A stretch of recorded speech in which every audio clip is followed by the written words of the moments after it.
The city woke in a blur of gray buildings and honking traffic, but one young woman stood frozen on the sidewalk, her apron crumpled in her hands, her heart pounding faster than her footsteps could ever carry her.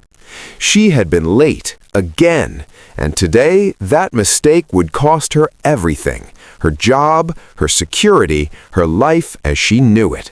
But what no one saw was the chaos unfolding just a few feet away. A child collapsing, gasping for breath, while the world froze in panic. Without thinking, she dropped her bag, knelt on the cold pavement, and fought against fear and time to save a life.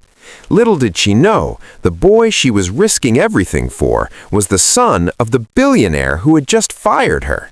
In a city that worships wealth and rules above all, one act of courage would shatter expectations, reveal hidden truths, and change lives forever. The morning she was fired, the city was still waking up, and no one noticed the young waitress standing outside the glass doors of the most expensive restaurant in the district, holding her apron like it was the last piece of stability she owned. Her hands were trembling, not from the cold, but from the quiet fear that comes when life feels like it has finally decided to crush you. She had been late again, and this time there were no excuses left to give, no understanding left to beg for, and no second chances left to hope for. What no one knew, what no one even thought to ask, was that those missing minutes had been spent saving a child's life. A child who happened to be the son of the billionaire who owned everything she had just lost. Before we go any further, if you believe in kindness, second chances, and the idea that good deeds should never go unseen, take a moment to like this video, share it with someone who believes in humanity, leave a comment, and subscribe to the channel.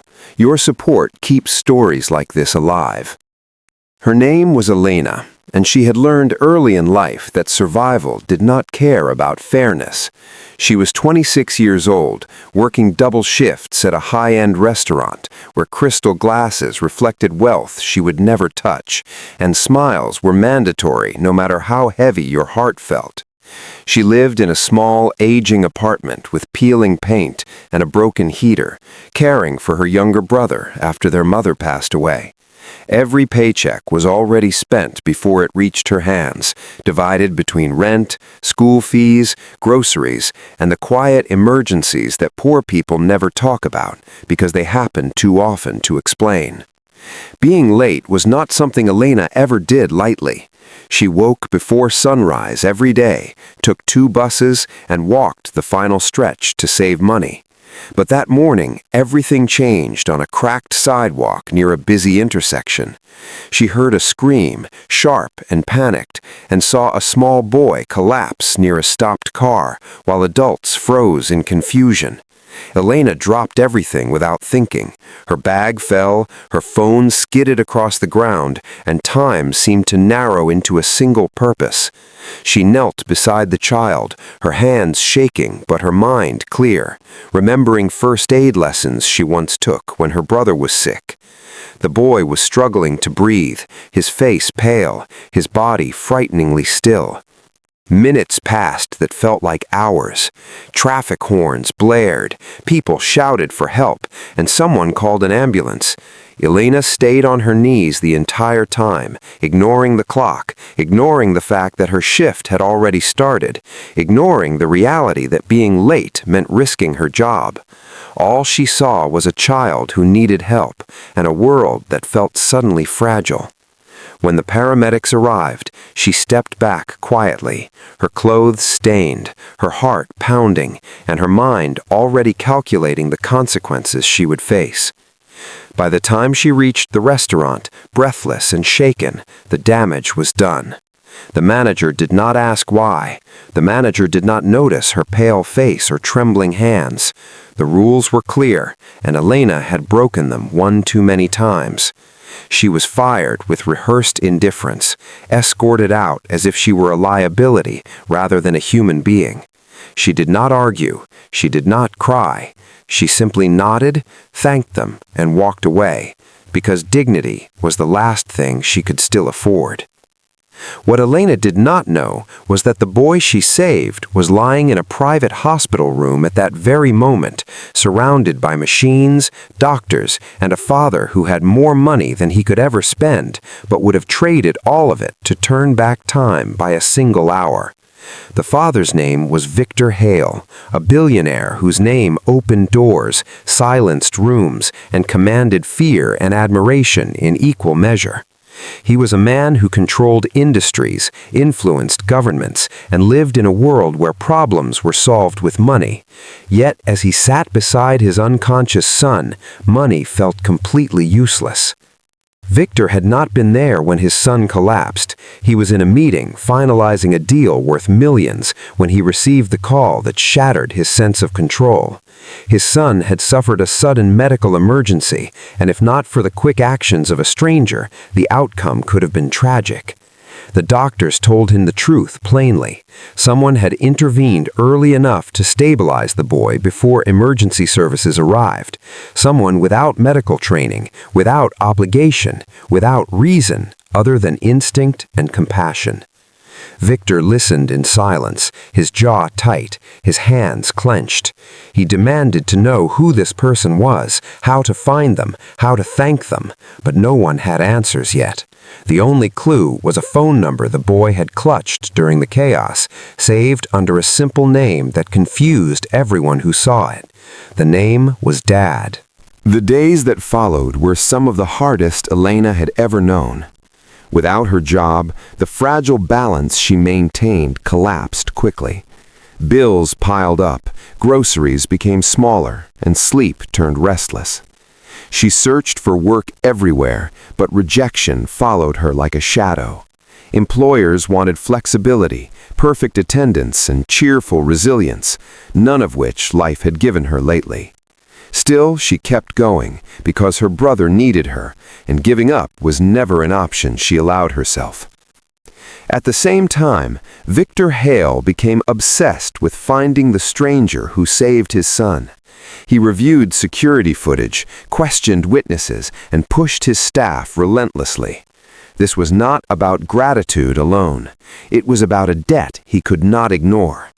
For the first time in years, he felt powerless, and it frightened him more than any financial risk ever had.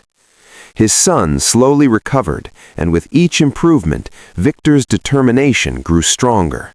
He needed to know who had stepped in when the world hesitated.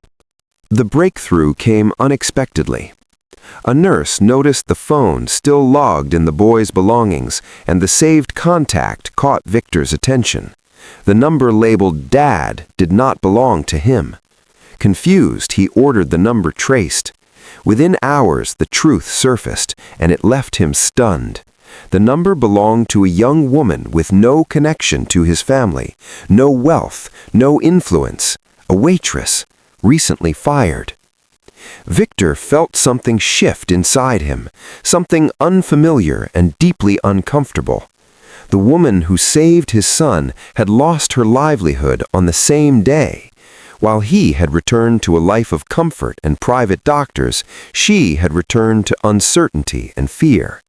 For the first time, he saw the invisible cost paid by people who did the right thing without expecting anything in return.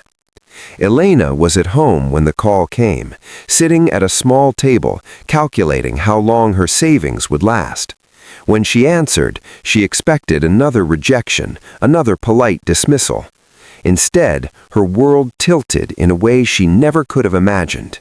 She was summoned to a place she had only seen in movies, a glass tower overlooking the city, a symbol of power she had spent her life serving from a distance. Fear and confusion followed her there, but she went because curiosity and necessity left her no choice. Victor listened as Elena explained everything, her voice steady but her eyes tired. She did not dramatize her actions. She did not ask for sympathy. She simply told the truth. She had seen a child in danger and acted. Being late was a consequence she accepted without complaint. The room felt heavy with unspoken emotion as Victor realized how small his own sacrifices had been compared to hers.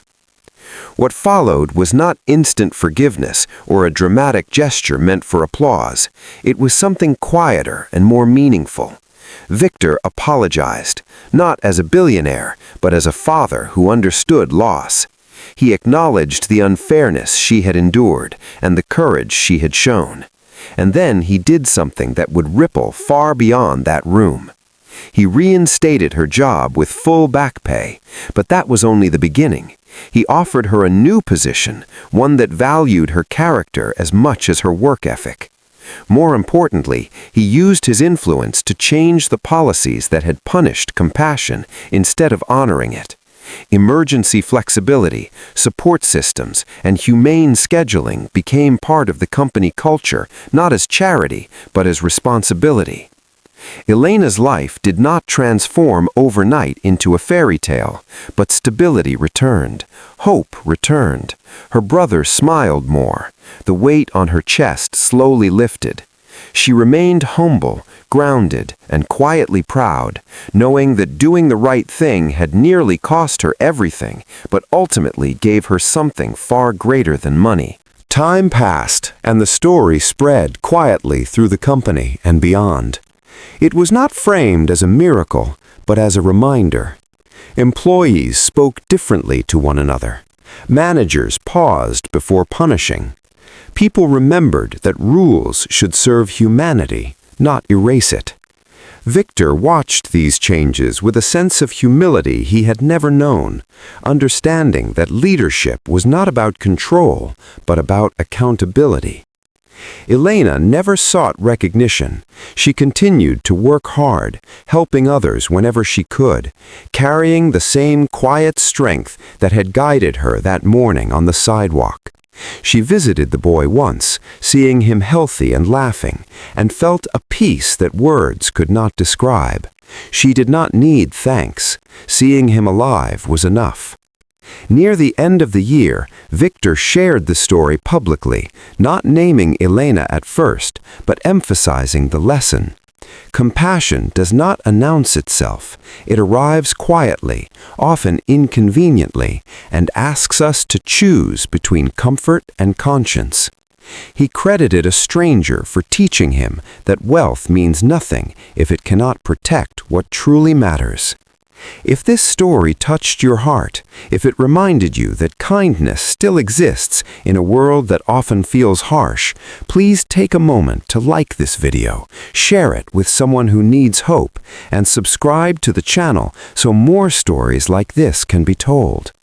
And before this story ends, we have a special request for you.